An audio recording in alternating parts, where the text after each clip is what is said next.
Today, I'm going to be teaching you how to build this fantasy-inspired weaponsmith house for your Minecraft world. Make sure to stick through the entire video so you can get this build in tip-top shape. Let's get going. Now, the first thing we need to worry about is the location. I found a very nice home for this weaponsmith house, and it's right off the side from our build that we did a couple weeks ago. And you're going to see me actually prepping the landscape. I'm taking grass blocks and I'm sort of creating some random perimeters that might represent some natural terrain generation. After that, I'm going through and I'm actually filling it in. And the reason for this is because our build is actually incorporating some elevation changes. And this is something I did and I pre-planned in a test world. So what I'm doing is I'm actually allowing the terrain to sort of flow into the build. And doing that little bit of prep work is really going to go a long way.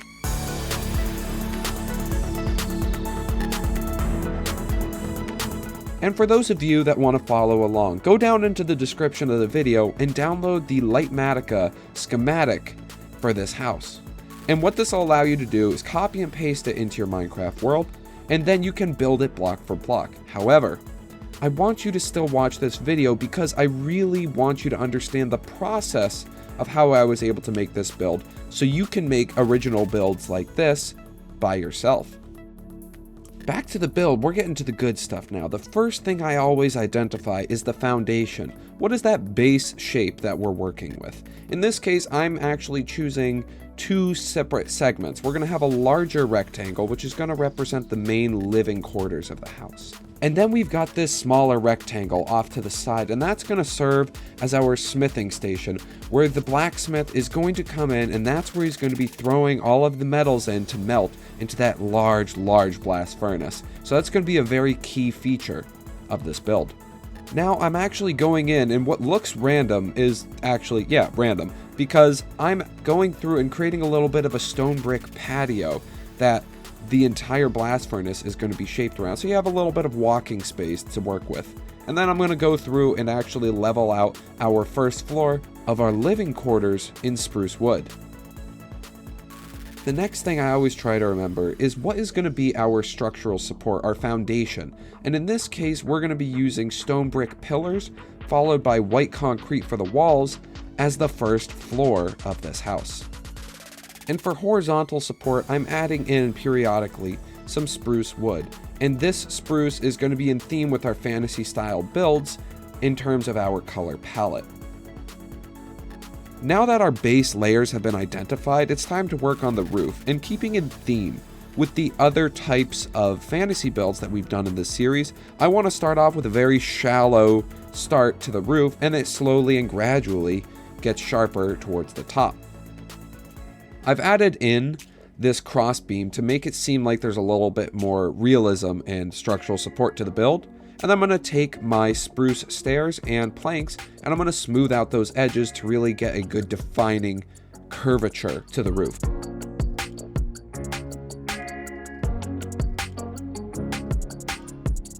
Making our way around to the side of the house, you're going to see that we are adding in this little shack. And this is a little shack that we can store all of our weapons in and keep a bit of storage. But the real main purpose of adding this is to add another feature to the build, another point of interest that we can use to make this build have plenty of good and interesting angles. And you're going to notice that I'm intentionally leaving out some gaps when filling in the roof, and we're going to be coming back to that in a little bit, because I want to take some extra special time to describe the process of what I'm doing. But for now, let's swing back around to the blast furnace. And you're going to notice I'm already setting up some spruce log struts to sort of find that initial foundation. I'm going to start placing in some stone and some coal ore, as well as some netherrack, and lighting that on fire. And I really love the coal ore here, because what that does is it kind of creates this soot or ash-like effect, as if the smoke is emanating off the burning residuals of whatever we're smelting. So it gives a nice realism and immersive effect. And I'm going through right now, and I'm adding in some hay bales and some barrels, cauldrons and anvils to already start decorating this beautiful build. it's the small little details. It's those tiny little additions, the crafting table, the anvil, the leaves or the barrels just hanging randomly a mess.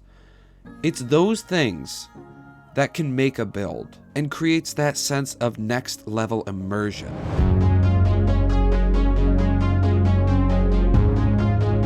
During my little passion speech right there, I've been working busy as a bee, working to fill in our almost gable frame-like roof with our warp stairs. And I'm doing the same thing on the other side, and I'm also making sure to connect it into our fantasy peak.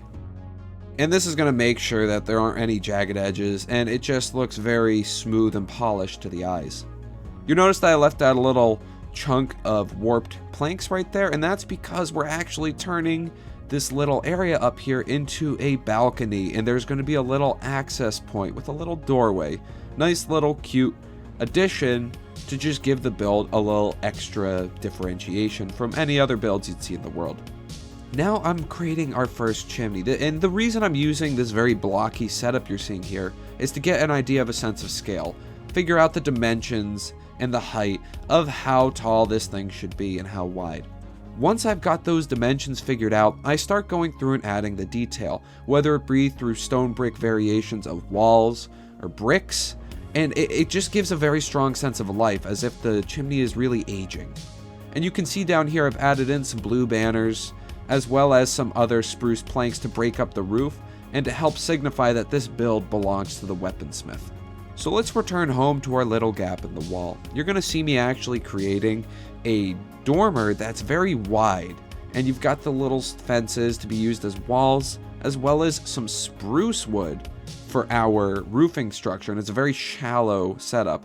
I wanted to make it seem like this was a handmade job, not very professional, and it was just botched together with a hammer and nail.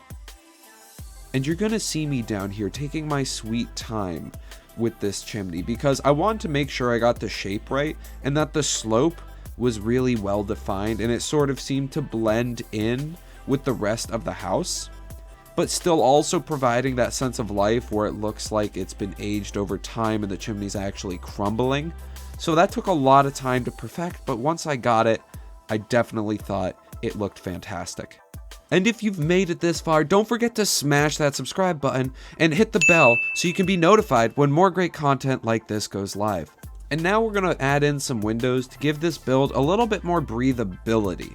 And I'm adding in the wooden windows because when I think fantasy house, I imagine more medieval themed, and the majority of medieval themed houses seem to have wooden windows.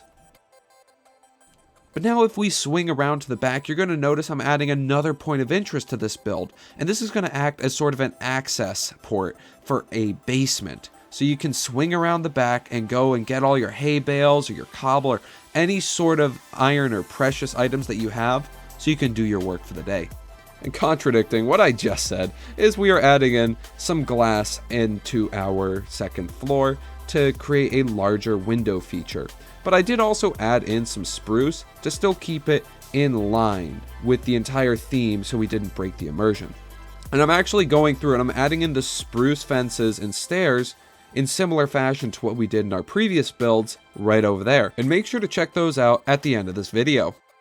But we're not done yet. Now we gotta go through and add in those little bits and extra bobs of detail. And whether it be by providing a display for the blacksmith through use of armor stands and anvils, or maybe it's through the use of adding gradients to the build, replacing white concrete with mushroom stems to give a little bit of symbolism that dirt has clung onto the walls over the years. Or maybe it's by adding in some jungle planks in replace of the spruce to give a weathering effect, like this thing has fought through multiple harsh weather conditions.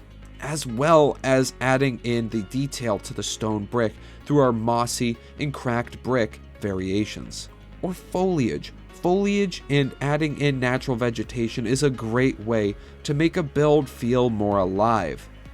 Adding in little details such as lanterns and sconces that you can use. And every time you do one of these things, you're going to get your building skills improving by the minute. And with that, you have just built this incredible weaponsmith house for your Minecraft world. make sure to smash that subscribe button and hit the bell so you can be notified when more great content like this goes live.